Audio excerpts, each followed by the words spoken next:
Okay guys, so I want to show you what I'm running, and I want to talk to you a little bit about it as I start my ride. It's Sunday afternoon. I got a late start, but I actually prefer coming here later so I can avoid the crowds in the morning. And it's a little bit hotter right now. I'll have to deal with that, but shout out to Steve and Hardtail Party. I love his content. The best channel on YouTube when it comes to hardtail information. So let me show you what I'm running. I've got the race face cranks with a 32 wolf tooth chain ring that's oval, and then I've got a Sunrace 1146 cassette in the back. And yes, it's an 11 speed, so I use problem solvers to get it to integrate with my brake levers, because I can't stand a bunch of clamps. Just like on this side, I got mine wolf tooth integrated with my brake lever on this side. And then here's another shot at that at the 46 tooth Sunrace cassette. And so I wanted to talk to you about that. When I built up this bike, it was about the same time as SRAM was going to the 12 speed, the 1x12 Eagle systems, but Shimano was still on 11. And to get the Shimano to do a 1x11, most of us used the Goat Link from Wolftooth, and that's what this has on it. And you could use the regular XT Shadow derailleur, put that Wolftooth Goat Link on there, and you're easily able to fit the 46, but some guys even went up to the bigger 50s back then. I never did the 50. It just always been fine on the 46. And that's my thinking, is if I was going to go to a lower gear, I would just go with a smaller ring, like a 28 chain ring up front. And that's probably where I'll end up taking it for this bike, as I'm getting tired of straining myself on the climbs and don't mind having a lower gear. Because technically all you're doing on the descent is just modulating your brakes. You're not really pedaling. There's no flat sections where I ride to where you're pedaling like this. This is just the entry point, and I see no reason to go fast right here and really push myself.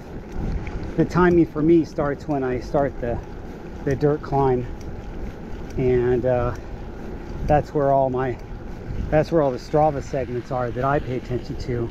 I think there are some Strava segments for this pavement, but I find them meaningless from my perspective anyway. So let's unravel that.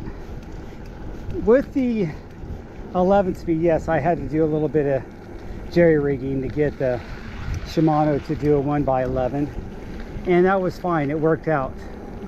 Then Shimano went to the 12 and the micro spline, and I thought about it, because actually that's what the brakes are. The brakes are from the new group with the 12 speed, and I thought about that. And if I would have went with that, I would have had to, number one, I would have had to change my free hub body to a micro spline. So being as this bike has two wheel sets, that would have been changing the free hub body on two wheel sets, which I guess it's fine and dandy. It's not that big a deal.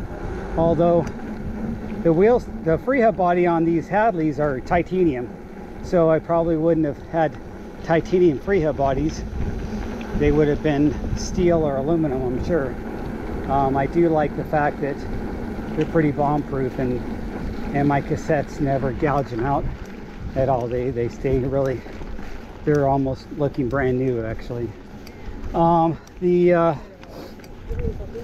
other thing that you have to think about is, do you really need that additional range if you're going to go to 12 speed to go to the 1150 or 1050 or whatever cassette you're using with the micro spine or the SRAM HD or the SRAM HG, or I forget what it is. It's the SRAM one, XD, that's what it is. And if you're going to go with that system, are you going to go with that real big pie plate of a cassette back there?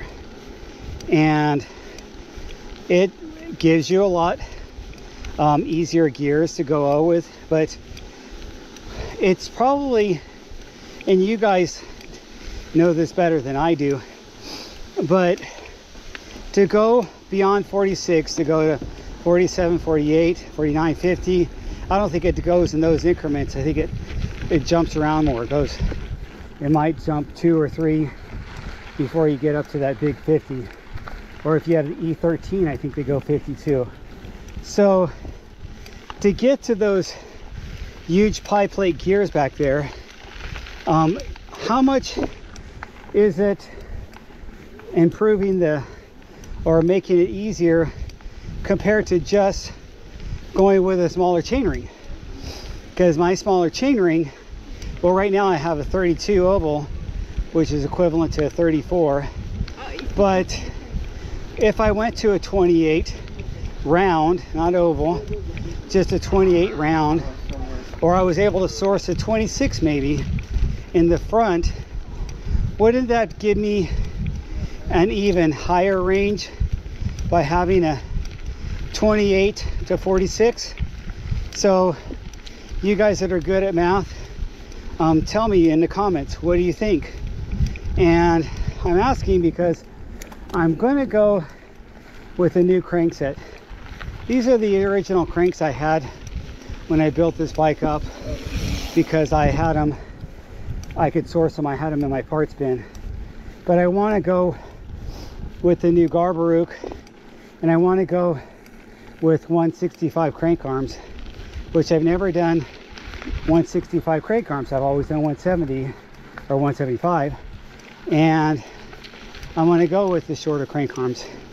I wouldn't even mind going 160, but those are hard to find. It seems like it goes from 165 and then the next size down is 155, and I think that's, even though it's only 5 millimeters different than 160 or 10 from 165, I think 155 is just a little bit too extreme when it comes to taking away the leverage gain you get from the crank arms being 5 or 10 millimeters longer.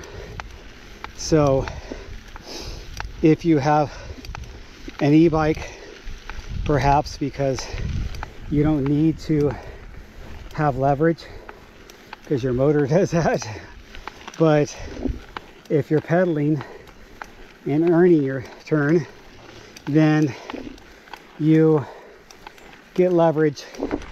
Your leverage is your forward momentum, and smaller crank arms mean less leverage. So, and please don't take into comments that I'm criticizing e-bikes. I don't fucking care. Ride your e-bike. I'm just saying you have a motorized advantage and the ability to run really small crank arms because you don't need the leverage. So anyway, here is the technical part of this climb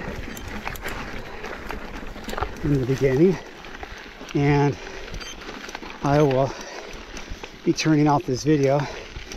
Just wanted to have you guys ponder the idea of doing a 1x, keeping it at 1x11, which I'm doing, and getting a smaller 28 tooth chain ring with a little bit smaller crank arms. So let me know in the comments below.